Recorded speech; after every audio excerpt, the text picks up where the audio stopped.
Me pidime Tšehhi ukse juures ju kokku saama kell 3. No kaua ma ootan siis?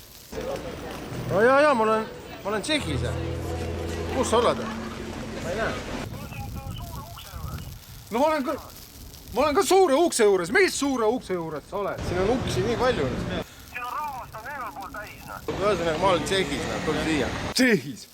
Mis Tšehhis? Sa oled äkki oled Prahas lausa veel? Jaa, ma olen Prahas. Praha. See puhkus hakkas või?